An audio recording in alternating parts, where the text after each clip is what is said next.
Hola, buenas tardes a todos. Son las 7:01. Estoy empezando este vivo que tenía un montón de ganas de hacerlo desde hace un montón de tiempo. Mi invitada de hoy, estábamos conversando recién, mi invitada de hoy se llama Jazmín Gully. Jazmín es psicóloga con especializaciones en distintos ámbitos, en psicoanálisis, en psicología y espiritualidad, en terapias de pareja, y es consteladora familiar, pero además con un rasgo particular, y es que Jazmín es de la primera camada de consteladores de la Argentina, así que bueno, es un honor, es una alegría enorme conversar hoy con ella. Este tema además, apenas la escuché que ella nombraba esto, dije, este es el tema. Me presento yo, mi nombre es Delfina Ders, soy psicóloga también, estoy formada en biodecodificación, estoy transitando el camino también de las constelaciones hace muchos años. Así que allá vamos con Jazmín, creo que ya me mandó.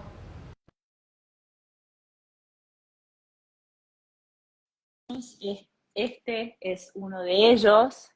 Eh, y Jazmín también es astróloga. ¿Estás ahí?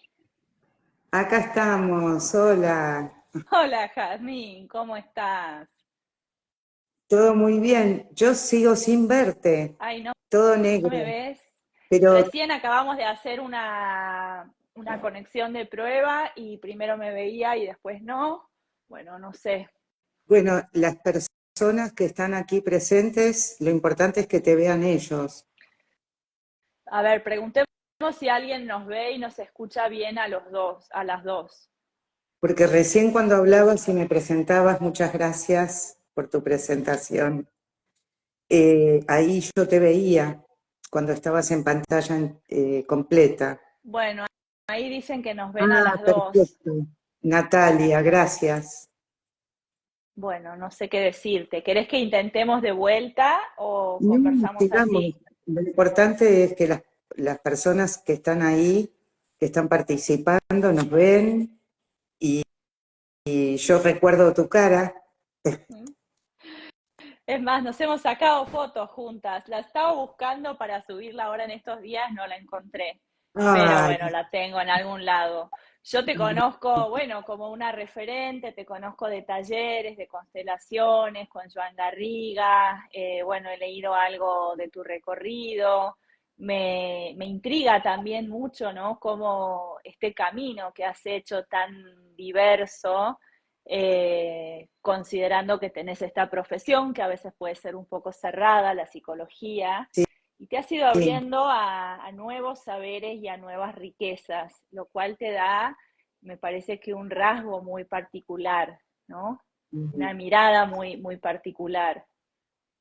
y tenía fama de transgresora, pero en realidad soy una buscadora Ajá. y fui una psicoanalista muy fanática de Freud y del psicoanálisis. Realmente yo le agradezco muchísimo a la existencia del psicoanálisis y a mis análisis personales que hice en esos tiempos, ¿no? Uh-huh. Después fui cambiando de tipo de terapeutas a quienes consultaban y fui mutando con el tiempo. Yo tenía un maestro de Freud que estudiábamos aparte, ¿no? En grupos de estudio, y un día yo le dije que quería ser como el indio Juan, relatado por Castaneda, el brujo Yaqui, una psicoanalista bruja. Y él me dijo, eso es imposible, así categórico. Y yo le miré y le dije, pero yo voy a hacer porque yo estudio mucho psicoanálisis, entonces no voy a hacer macanas, ¿no? Y bueno, no soy una bruja, pero sí me permití unos años después empezar a indagar en otras cosmogonías, en ampliar mi mirada, y en paralelo iba llevando mi camino espiritual, hasta que encontré a las constelaciones familiares y a Bert Hellinger, y ahí sentí que había encontrado el guante para mi mano, Mm. ¿no? Porque sentí que se reunía en un método, en acción, la reunión de un camino espiritual con un método, una herramienta muy poderosa y muy efectiva. Mm. ¿En qué año fue esto? En el 2000, En el 2000. yo di mi primer taller el 9 de diciembre del 2000. Mira. Bueno, me refleja un poco esto que decís, ¿no? De buscar, de transgredir, de no quedarse como en el paradigma imperante. No es casualidad que estemos hoy en esta conversación. Quiero Es contar que yo hace cierto, mucho tenía ganas de conversar con Jazmín, en alguna oportunidad le había dicho, pero como que le daba vueltas al tema y hace unos días Jazmín subió un video hablando de la culpa y la inocencia y a mí se me prendió la lamparita y le escribí y ella en el acto, bueno, se sintió convocada por esto. Es un tema además que está como todo el tiempo presente, ¿no, Jazmín? un temón, un temón. Así que con todo entusiasmo me convocaste y te dije un sí rápido, porque es un tema que está en el micro y macro, ¿no? En cada uno individual y también a nivel social, a nivel grupal. El deseo, primero tenemos que pensarnos consecuencias que no fueron positivas, consecuencias del psicoanálisis. Freud empieza a hablar de la culpa, hablaba de la sexualidad. Él rompió una inercia que había en el campo de la psiquiatría, la neurología y la psicología. Pero, ¿qué pasó? Al insistir en la liberación de una moral restrictiva victoriana, él trabajó la culpa desde el lugar de la culpa que te tortura, la culpa que te impide, ¿no? Y el problema no es lo que dijo Freud, que libera un montón de parámetros, sino qué pasó en el ejercicio de los psicoanalistas en lo posterior, Mm. lo postfreudiano, que es no sientas culpa. Digamos, venimos de 120 años de terapeutas que cuando vos manifestás que sentís culpa por algo, te insisten en que no sientas culpa. Y así llegamos a generar un campo social de personas muy individualistas. O sea, el psicoanálisis acompañó una parte del desarrollo de la humanidad que, si bien tomó conciencia, también se volvió individualista, cosa Ujú. que realmente la aparición de las constelaciones familiares nos hablan que no es individual la cosa, ¿no? Que Que es en formamos parte, tribu. claro, Y la claro, familia como una comunidad de destino, ¿no? Así la denominaba Hellinger. Una familia es una comunidad de destino y que el crecimiento o la individuación o salir de ese destino se hace pagando el precio de la culpa, pero la culpa no como esta cosa de castigo o de autoflagelación, sino de crecimiento. exacto, exacto. Y esto es un viraje, él trajo muchos puntos que son dar vuelta a la página en lo que hace la psicología, Ujú. y creo que este tema de la culpa y de la inocencia son fundamentales, y no se le da tantísima importancia. Es decir, nosotros, para salir de la casa de los padres, la casa de origen, para dar ese paso, no hay quien lo haga sin culpa. Y si alguien lo hace desde la inocencia, se va a mantener muy infantil, digamos, tratando de ser condescendiente. Y todo este video anterior dio lugar a varios debates que estoy teniendo en privado Sí. con algunas personas conocidas, ¿no? Porque decían, bueno, uno se tiene que liberar de los mandatos. Yo decía, bueno, hay situaciones que son mandatos, pero hay otras cosas que son características de una familia. Y las familias quieren creatividad, no quieren fotocopias. porque las familias son vidas, son corriente vital. Entonces es el hijo, nosotros en nuestro lugar de hijos, que tenemos que dar ese paso aún sintiendo un poco de culpa, en dejar a los padres, en dejar el nido vacío, en formar otra familia. Digamos, son culpas sanas, culpas evolutivas. Culpa evolutiva, qué buena palabra. Por ahí a veces, no sé, me vienen a la cabeza también casos, personas, pacientes, de decir, más allá de dejar la casa, es dejar el destino familiar, ¿no? O sea, de pronto mis padres o mis abuelos pensaron para su descendencia una empresa, un trabajo, una escribanía, un taller, y de pronto el hijo dice, che, a mí me mueve otra cosa, ¿qué hago con esto? ¿Cómo lograr esa armonización, ¿no? Entre lo que yo pienso que los demás esperan de mí y aquello que a mí me llama a ser auténtico o un destino que se aleja. ¿Cómo se hace esto? Mira, me río porque en sincronía con esto que estamos hablando, apareció con unos corazoncitos mi hijo menor que Sí, está viviendo en Madrid. Gabriel. Sí, Ah, mira, ahí sí decía Gabriel Ventura Gulí. sí, que él dio el paso y se alejó 14.000 kilómetros. Bueno, algún psicoanalista podría decir, bueno, se tenía que ir lejos de la madre, mirá cuántos kilómetros, ¿no? Pero yo sentí algo que creía que nunca iba a sentir, y es la felicidad por la felicidad del hijo real, realmente, ¿no? O sea, que él esté cumpliendo con su destino, que haya tomado el riesgo de irse a donde se sentía llamado y salir.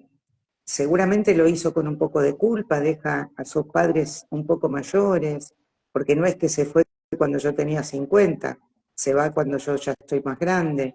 Y me parece que eso es lo que tiene que ser, porque ahí está ese texto de Khalil Gibran que dice que los hijos son hijos de la vida, y ese es un poco el sentido. Ahora, si uno se siente llamado, fuerte, o también una vocación que te lleve afuera, como en este caso, o alguien, un hijo que quiere ir a estudiar algo que se estudia solo en Japón, y se va a Japón y después se enamora de Japón y se queda en Japón, ¿no? O sea, eh, en cambio, los hijos que no lo hacen porque no se atreven, porque quieren conservar la inocencia.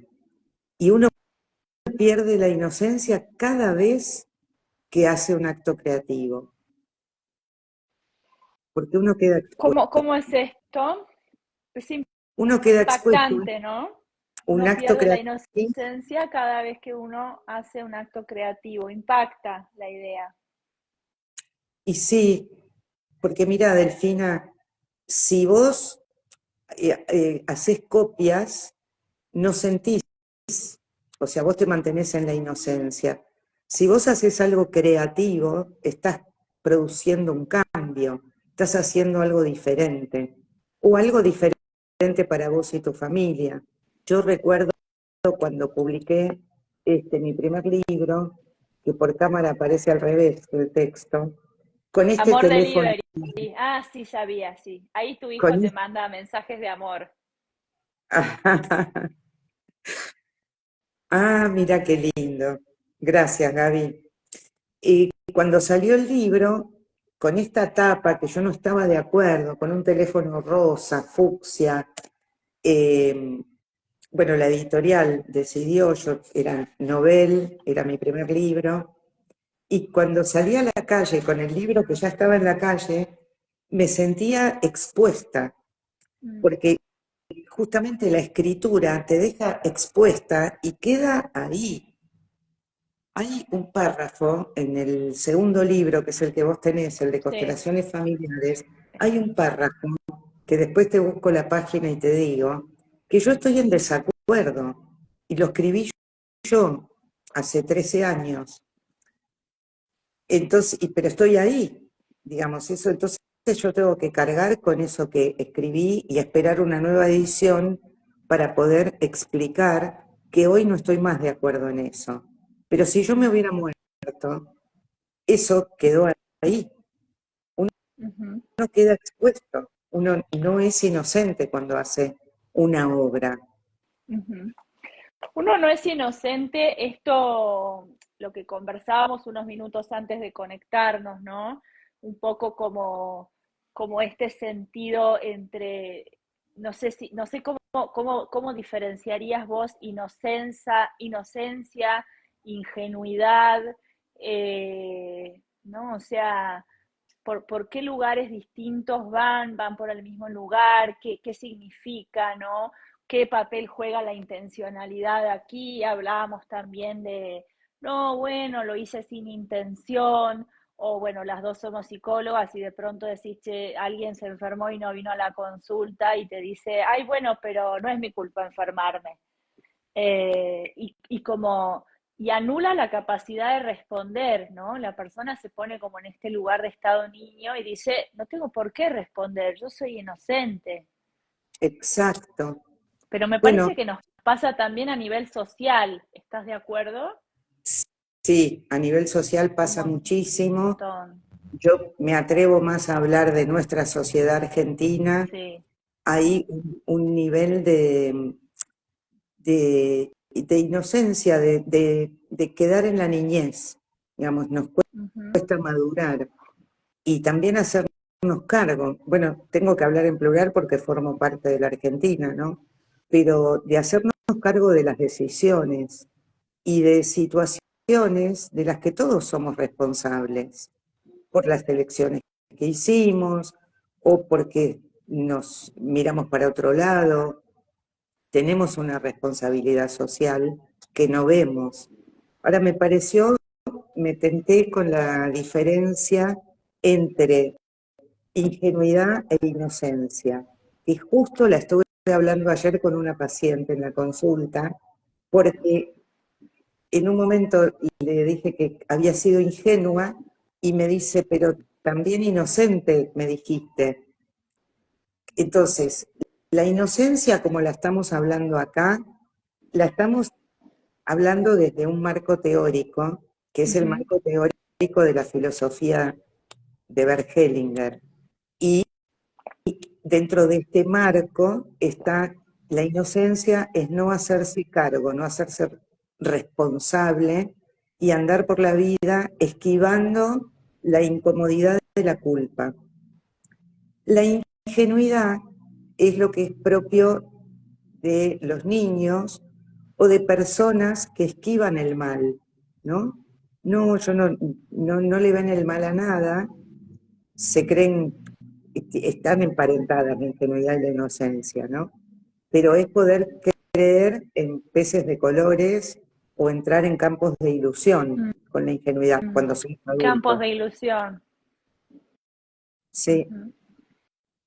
Y esto de que muchas veces escuchamos, ¿no? Como, como de, yo no tuve intención, o yo tengo buenas intenciones, o a veces, no sé, cuando alguien te pide disculpas diciéndote, uy, si te sentiste mal, perdóname. no, si te sentiste mal, perdóname, o hasta si te hice sentir mal, es realmente resbalón, resbalón, se resbala todo ahí. No hay Claro, ninguna yo no tengo asunción nada que del ver, cargo. vos te sentís mal. Exacto. Eso es como vos te lo tomaste, Claro, ¿no? Vos lo sentiste así. y así no O me acuerdo crece ninguno de los dos, ¿no? el año pasado hubo alguien que habló mal o insultó, hablo de gente pública, y cuando pidió disculpas públicamente, dijo, si la hice sentir mal, le pido disculpas, Ah, ¿no?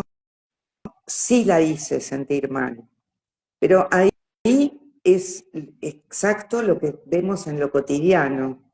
El otro día en el video, yo estaba, a mí los acontecimientos para mí son muy inspiradores, ¿no? Entonces, cuando yo doy talleres,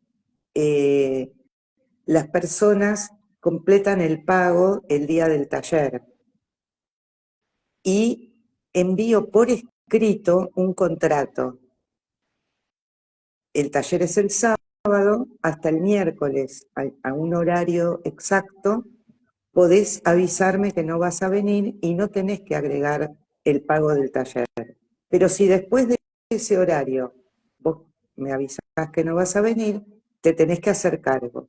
Esto tiene que ver con la preparación de las tortas, con las butacas, con que queda gente afuera en lista de espera.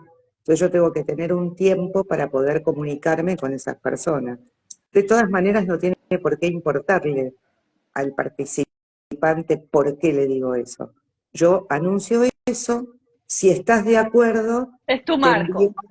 exacto, es mi marco, y solo cuando me dice que está de acuerdo, le envío entonces para que me haga la reserva. O sea, la persona acuerda, me dice que sí. Y justo pasó en el último taller que hubo dos personas ausentes, que es una me avisó, la otra no, y la que avisó me dijo exacto lo que vos dijiste antes. Yo no tengo la culpa de haberme enfermado. ¿Por qué tengo que abonar de todas maneras un taller que no voy a tomar? Y yo le digo, porque son las 9:30, el taller empieza a las 10 de la mañana y yo no puedo llamar a alguien de la lista de espera. O sea, me estaría dando un trabajo a mí. Y la otra persona, porque su mamá se había descompuesto cuando le reclamé, ¿no? Y me dijo que tenía un certificado del hospital y ahí está la inocencia en la enfermedad. Y no considerar que uno tomó un compromiso, que hoy en día hasta la manicuría o la peluquería te mandan este tipo de mensajes. El costo que tiene cancelar en el día, el costo que tiene cancelar el día anterior Mm. y cuándo es sin costo. ¿Y Hay, por qué? hay como la incapacidad de responder, ¿no? Más allá de si es económicamente o con acciones, o es decir, de respondo por mis actos. Aun Exacto, cuando sean bueno, no lo busqué, me llegó, pero respondo por ello. exacto. O el otro día, como me pasa cada tanto, me equivoco y le doy el mismo turno a dos personas. En- Me equivoqué, no lo anoté, entonces di un horario. Yo siempre me hago cargo de la manera que me es posible, que es económicamente. Es decir, la siguiente sesión, esa persona no la va a abonar, porque la que se equivocó fui yo y la perjudiqué, Ujú. ¿no? Es tomar en cuenta y, bueno, por eso ese fue el estímulo que tuve para hacer el video y que estamos hoy acá profundizando. El videito fue muy cortito y acá estoy con otra consteladora, otra psicóloga, Vi que también podemos... la conversación con Verónica Molina, eh, ¿no? Muy, muy importante. La vi varias veces sobre mitos y verdades de las constelaciones, cómo han ido floreciendo en los últimos años y cuánto desde el imaginario se sitúa, ¿no? Sobre, no, yo ya lo constelé, no, yo ya fui una constelación, o lo constelo cada semana, o voy, ¿no? Y a veces uno como Bueno, ahí pasamos al lado de la falta de fuerte. responsabilidad del facilitador, ¿no? Claro, sí, Acá del veo que se unió facilitador y... mi otro ¿Cómo? hijo, se unió mi otro hijo. Esto Ah, están todos. es Bueno, insólito. está mi mamá también ahí, o estaba por lo menos hace un rato. Estamos en familia. Bien. Me perdí de lo que te decía. Justo me entró una llamada sin, no me di cuenta. Bueno, la acabo de colgar. Eh, bueno, De pero los me perdí un poco. facilitadores inocentes estábamos Ah, hablando. sí. De cuánto, no, y también uno pone a veces como casi como un acto psicomágico, ¿no? Esto me va a resolver la vida. Bueno, pero vos después salís a tu vida cotidiana y ¿qué hiciste con la información que salió de esa constelación o de ese trabajo? ¿Cómo llevas eso a la práctica, a la vida cotidiana? ¿Qué decisiones tomás? ¿Qué precio pagás? Me parece que un poco también eh, lo que va por debajo de todo lo que estamos conversando es este estado adulto o esta capacidad adulta que es pagar el precio permanentemente. Exacto, exacto, pagar el precio, totalmente. Y también, hablando de, ya de así, de los talleres, la inocencia de los facilitadores, también hay un estado que lo habrás visto en varios talleres, donde el consultante pide que se le extraiga lo que le molesta, ¿no? O sea, su dolor, su problema, su trauma, y se pone sentado a mirar su constelación como si fuera, o sea, esperando que todo lo hagas vos. Pasivo. Hoy justamente, por una limitación de la persona que había pedido la constelación, él no aportaba nada a su propia constelación porque no sentía, ¿no? Entonces, fue un pedido mental, digamos, yo necesito, evidentemente necesito solucionar o trabajar este tema y lo pido desde un razonamiento y no me involucro, e involucrarse también es pagar el precio, Mm. porque me voy a emocionar, me voy a conmover, en algún momento me puedo entristecer un poco más, es conmovedor, digamos, también mientras se va produciendo, también vamos pagando un precio, que no es solo el precio monetario de un taller. Mm. ¿Querés contar un poco qué es la buena culpa, la mala culpa, la pertenencia? ¿Querés como que lo hablamos un poco al principio, pero quizás podemos como ordenarlo un poco más? Dale, dale, Delfina, gracias por ayudarme a ordenar el contenido. Es que, Y yo digamos, me voy, tenemos como tanto que no sé me por voy dónde ir. despatarrando también. Eh, bueno, la buena culpa es como decíamos al principio, esa culpa que no es de tortura psíquica, psicológica, de onda Dostoyevsky, ¿no? Sino que es una sensación de incomodidad que sentimos cada vez que vamos a dar un paso más. O, por ejemplo, habíamos nombrado salir de la casa de los padres, también a veces el final de una relación que implica que donde hay hijos, también uno lo hace porque lo necesita, porque cree que es lo mejor para uno mismo, pero también lo hace con una buena culpa hacia la ruptura de ese formato, piensa en los niños. Buena culpa es, como te decía antes, el acto creativo. Picasso decía, amo la línea que me permite traspasarla, ¿no?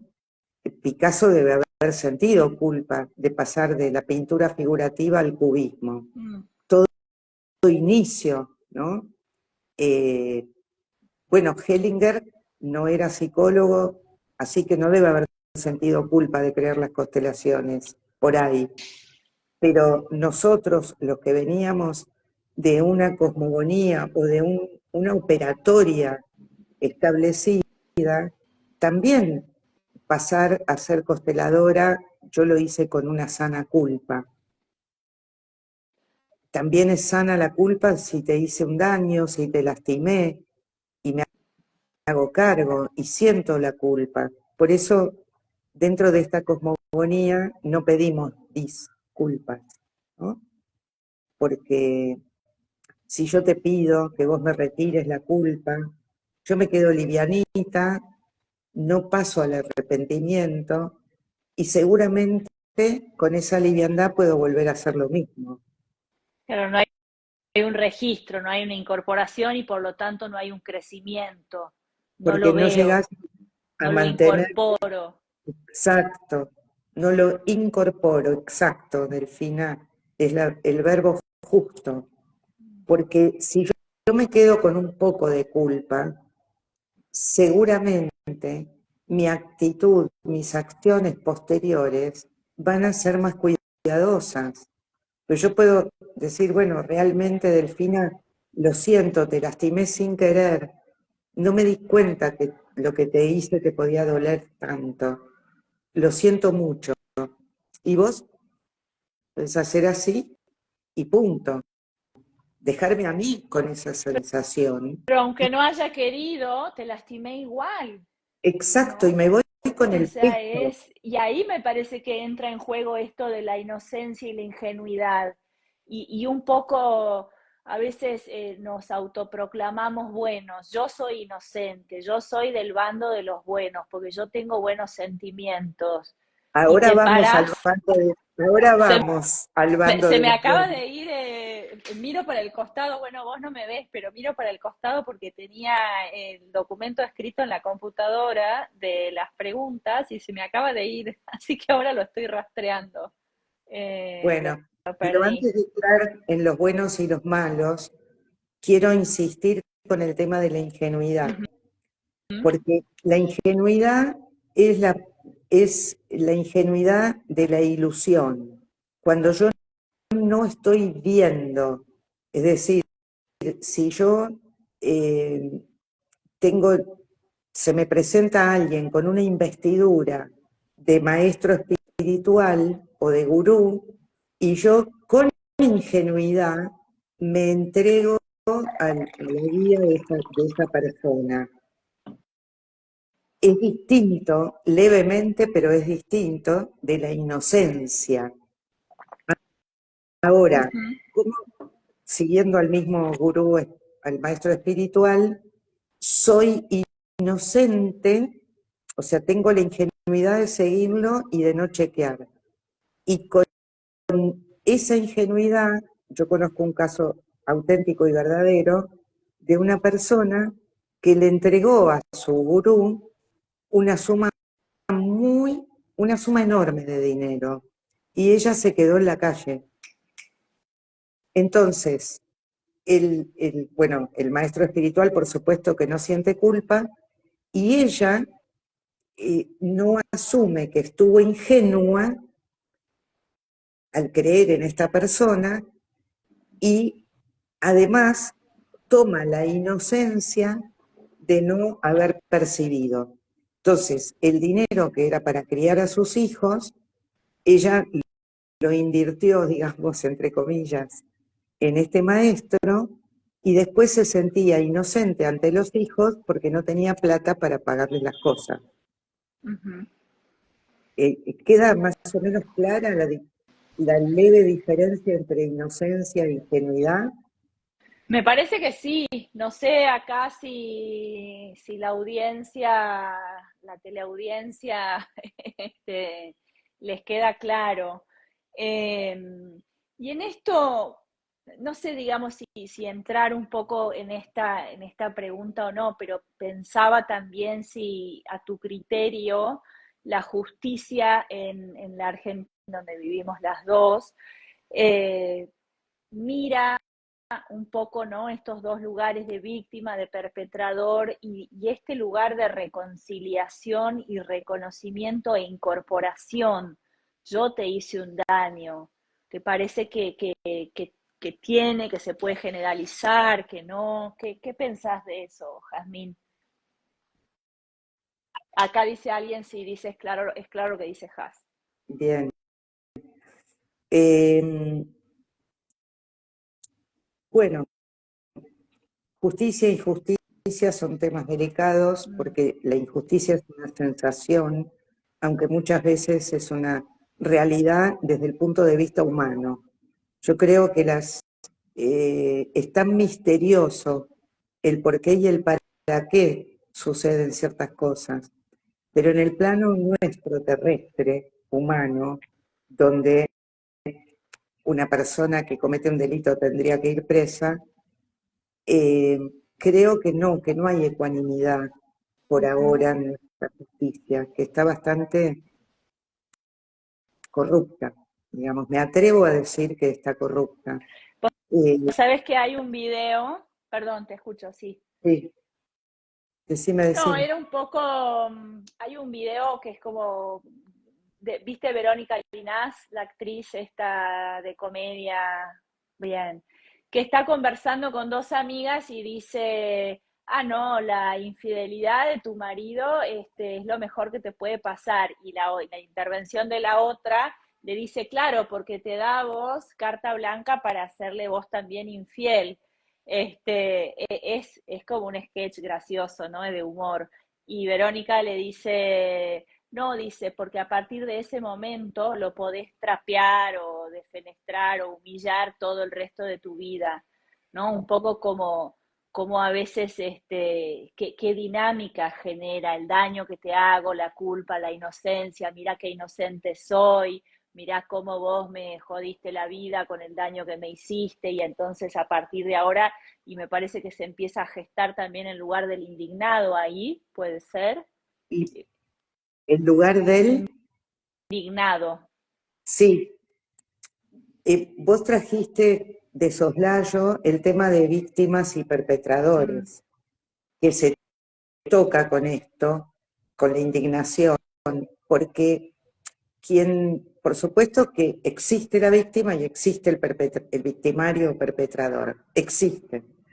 Ahora, que la persona que fue victimada, victimizada, permanezca en el estado de víctima o que haya vecinos, amigos que indignados, sintiendo que todo fue una injusticia, se terminan convirtiendo también en victimarios o en perpetradores. el mismo daño o mayor. O lo vemos en este momento presente en las guerras, las dos guerras más importantes que hay en este momento, donde porque me hiciste tal cosa, te la redoblo, te hago otra, porque yo fui víctima de tu atentado, y entonces y se va hacia una escalada que no termina nunca, y la víctima siempre se siente inocente. Hablo de víctima como estado de conciencia, ¿no? Ujú. Este, porque, por ejemplo, hay víctimas de hechos graves que, por ejemplo, cuando esos hechos fueron cometidos por sus padres o por uno de sus padres, hipotecan su vida para demostrar que los padres le arruinaron la vida. Y en realidad no salen ellos de ese lugar, se mantienen en el lugar de la víctima y esa víctima es inocente. Esto es muy delicado, porque por supuesto que las personas que fueron gravemente lastimadas se sienten con un derecho. Y Mm. nosotros estamos analizando posicionamientos que toman algunas personas que fueron perpetradas. Yo tengo por acá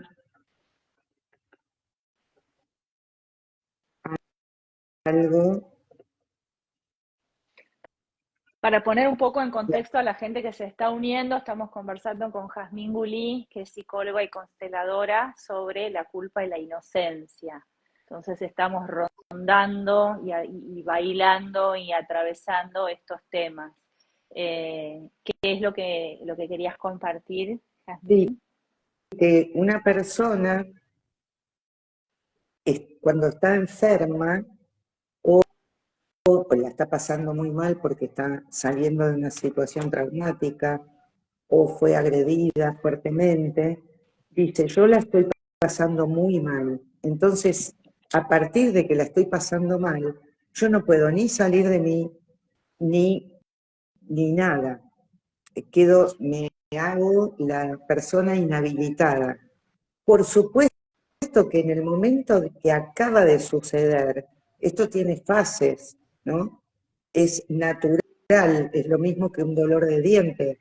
O sea, en el momento que te duelen los dientes, como bien dijo Freud, estamos en un momento súper narcisista, no vemos a nadie, porque estamos sumidos en el dolor. Lo mismo cuando acaba de pasar un hecho,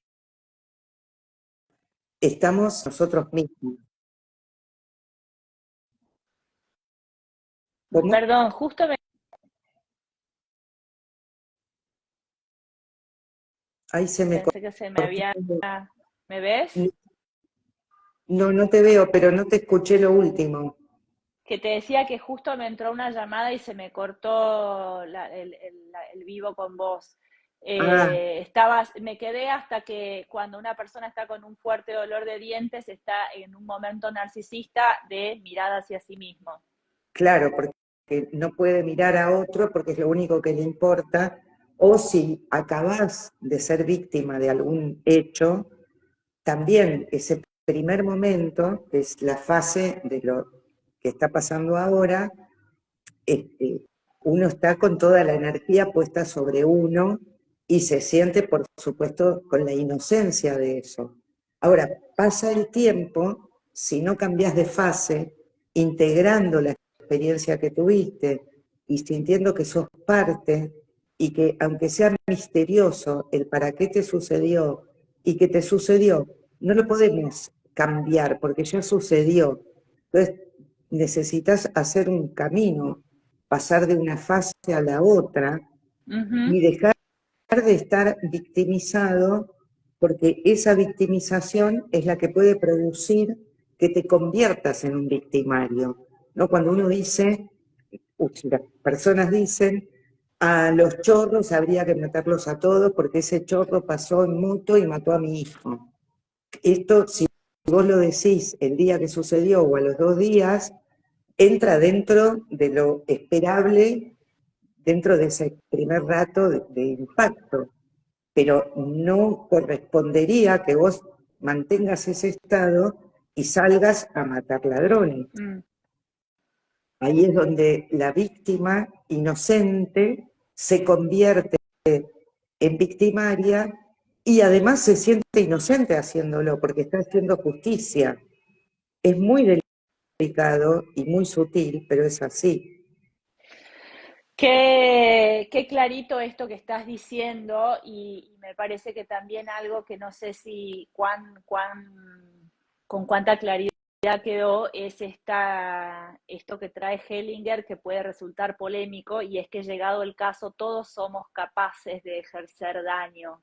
Entonces no somos inocentes, ¿no? Y acá Entonces, y pasa, haya, se, ¿no? O sea, llegado el caso, o sea, y qué difícil a veces es poder acompañar a alguien a recorrer ese camino y decir, como conectar con esa rabia, con esa, bueno, pulsión de violencia, de energía, si yo pudiera también te mataría, si yo pudiera también te haría mucho daño, si me tocas mi hijo te mato, ¿no? Y que todos lo tenemos. exacto, Y Delfina, eso tiende puentes en la grieta, ¿no? Entonces vos ejerciste este hecho, este daño, este delito, pero eso no me hace a mí mejor persona que a vos.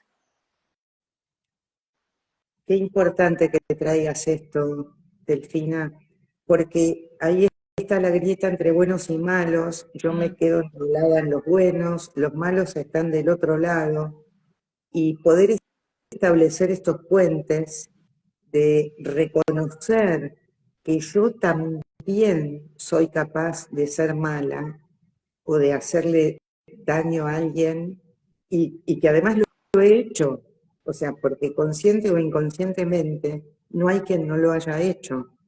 Entonces, cuando nos posicionamos en el lugar de los buenos, viene esa otra parte que empeora las cosas. Yo me siento mejor que vos. Y ahí sí, tienen todo tipo de justificación, porque si soy mejor que vos, también te puedo condenar dentro del claro. paradigma del dominio. Es como la semilla de la violencia está cuando se da esta diferencia de rangos o de alturas, ¿no? Yo me siento un poco mejor que vos, un poco por encima, o yo me siento un poco peor que vos, un poco por debajo. como ese ejemplo que trajiste del sketch, ¿no? Que lo Te lo voy dijo a con toda pasar al claridad. video, es genial. Buenísimo. Porque ahí lo dice con claridad, ¿no? Porque después de esto, como lo perdono, Lo puedes ¿no? humillar el resto de tu vida, una cosa así, ¿no? O sea, te fue infiel y entonces a partir de ahora vos tenés carta blanca para humillarlo el resto de tu vida. Qué placer pasarte la vida humillando a tu marido que te fue infiel.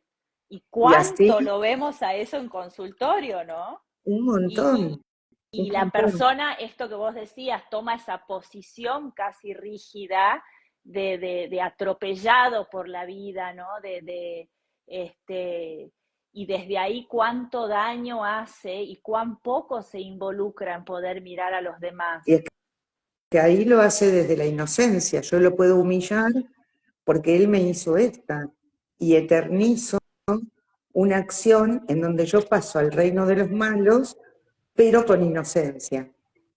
Y ahí también vamos al concepto del equilibrio entre el dar y el tomar, pero voy a decir solo algo que viene al caso de lo que estamos hablando, que es en una relación de pares, cuando, este es otro de los temas que fue una revolución en mis pensamientos, en mis ideas, devolver el mal. Mm, Devolver el mal en menor medida, con en, amor. claro, con relaciones de pares, con amor y por amor, ¿no?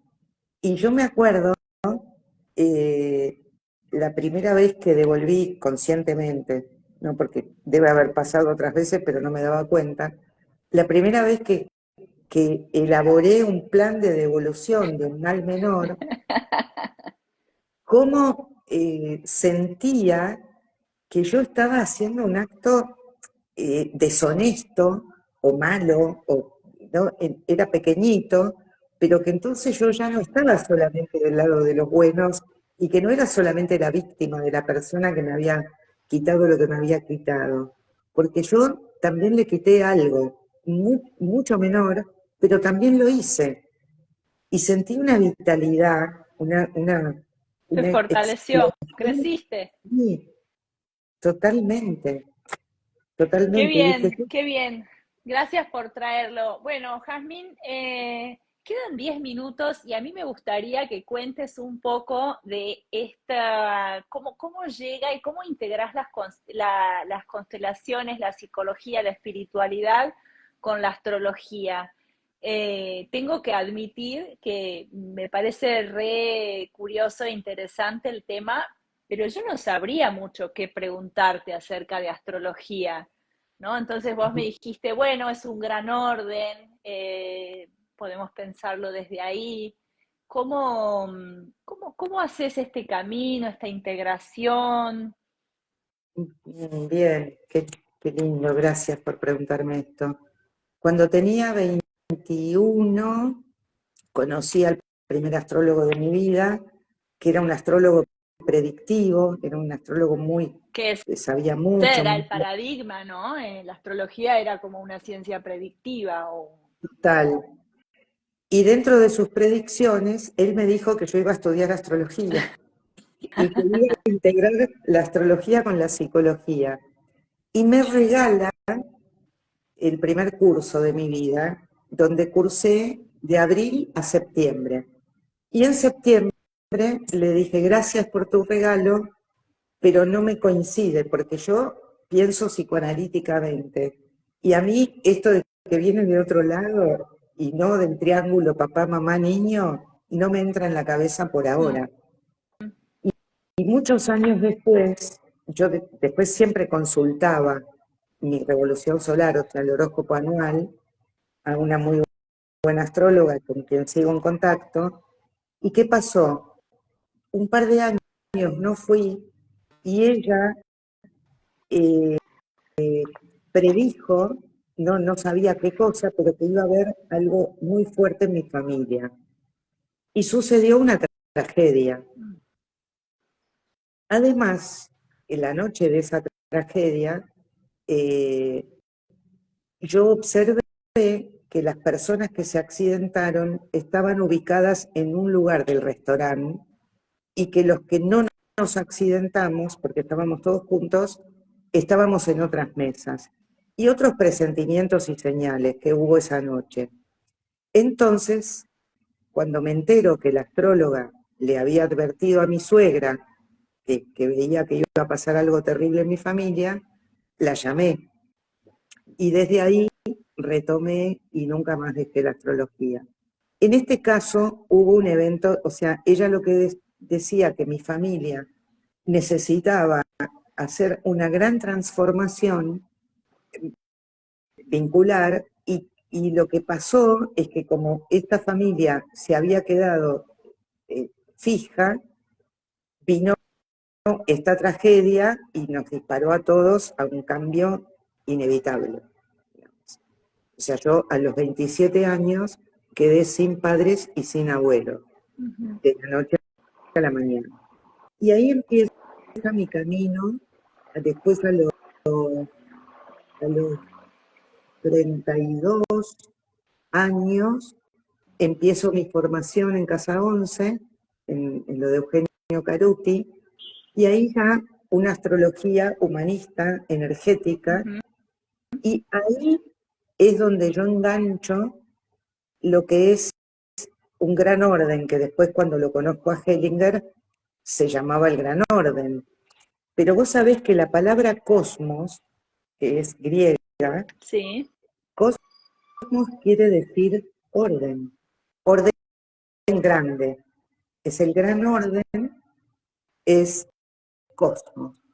Entonces, ahí, muchos años antes de encontrar a Bert Hellinger, yo dejo de opinar acerca de los padres de los pacientes. Me amplío de papá, mamá, niño hacia destinos grupales, familiares, y entiendo que si una persona nació con luna en Capricornio, que es la luna más fría de todo el zodíaco, y marca la relación primera con su mamá, y después es un mecanismo de reacción. Pero si vos nacés con luna en Capricornio, y venís a terapia, y me contás que tu mamá era fría, que el afecto de ella estaba en el hacer, pero no te tocaba, que era distante, que era de mármol. Y yo antiguamente podía considerar que esa mamá era quizás una mala madre, o que tenía algún problema, pero en astrología comprendí que si esa jovencita con su mamá en luna en Capricornio hubiera tenido una mamita toda amorosa, toda cálida, toda afectuosa corporalmente, esa mamá se le iba a morir, porque no estaba en su código genético de información, no figuraba que tuviera una mamá calentita. Así. ¿No? Entonces, por eso te digo que cuando me llegan las constelaciones, yo encuentro el método, pero a nivel cosmovisión, yo ya pensaba de Ya esta manera. estabas alineada con esto. Esto, como vos dijiste al principio de esta conversación, fue el guante que te calzó y dijiste acá converge todo esto en lo que fuiste transitando y bueno, descubriendo, nutriéndote. Y lo otro que yo tengo muy en cuenta, de hecho, tengo un canal de podcast donde publico Sí, lo veo, lo escucho yo. casi siempre sobre la luna llena y la luna nueva. Pero en Ahora casi estamos todos en los luna llena de episodios, Tauro, ¿no? No, no es de Tauro esta, ¿o sí? ahora tuvimos la luna en Escorpio, En la luna Escorpio. llena, la transformación. Entonces voy acompañando en mis grupos terapéuticos estos movimientos mayores dentro de los cuales nosotros formamos parte y a la vez somos expresión, ¿no? Porque esto te ofrece el verdadero tamaño que tenemos. En los grandes eventos de la vida, ahí está otro tipo de inocencia, ¿no? Que es ser movida por. Estamos movidos por un orden mayor Totalmente. que nos supera, que está por encima nuestro, y a veces, no sé, me parece que también han habido como, o hay algunos paradigmas o algunas líneas, ¿no? Que nos hacen como sentirnos demasiado grandes, nos damos demasiada importancia y yo lo puedo todo, con el poder del pensamiento, con esto, con aquello, con una constelación, con un ritual, con una biodecodificación, con un, qué sé yo, una varita mágica otorgada a veces a un otro o a ¿No? un algo. O a un poder personal, Sí, ¿no? y realmente me parece que, bueno, que la vida nos va mostrando a veces a través de tragedias o de enfermedades o de los años, ¿no? Nos vamos haciendo más viejos y lo vamos viendo, lo vamos incorporando, que la vida se ríe un poco a veces de tus pretensiones o de tu intento de control. Es que todos los acontecimientos importantes se generan con una sinergia de fuerzas. No operan los grandes eventos con la acción de una sola persona, sino con muchas energías que están en sinergia. Mm. Y ya esto, desde miles de años antes de Cristo, no solo existía la astrología y los buenos médicos tenían que ser astrólogos, Sí, sino que también estaba el Tao, ¿no? Yo leo bastante el I Ching, y hay un hexagrama que no me acuerdo cuál es, lo tengo que, acá, Lichín. que dice que la libertad que tiene el ser humano es la de adherir a las grandes fuerzas o no. Es decir, y yo de ahí deduje que la palabra desastre, o sea, el hecho de que ocurra un desastre en la vida de una persona, también, o sea, la palabra en sí dice sin los astros, desastre, Ah, ¿no? Entonces, si yo me quiero correr, o sea, si yo estoy en un tránsito actual de Saturno, el planeta de los límites, y de la estructura, y de la renuncia, y yo salgo a comprarme todos los bitcoins, de parranda y tengo relaciones con muchas personas y hago una cosa así tipo parranda, y bueno, capaz que me caigo, me rompo un pie, o, o me vienen otras cosas, que sería el desastre, porque en un periodo de vacas flacas, yo, a nivel astrológico, yo quise hacer caso omiso y me fui para cualquier lado, hice lo que se me cantó a mí. y Hay un, volvemos al tema principal que es y no respondo por ello o no quiero y no responder por respondo. ello. O también están los adeptos de astrología que tampoco responden porque dicen, y bueno, ¿sabés qué pasó? Que ese día con la luna en Escorpio yo no me pude controlar, es Mercurio culpa mía. retrógrado. Y Mercurio retrógrado también. Sí.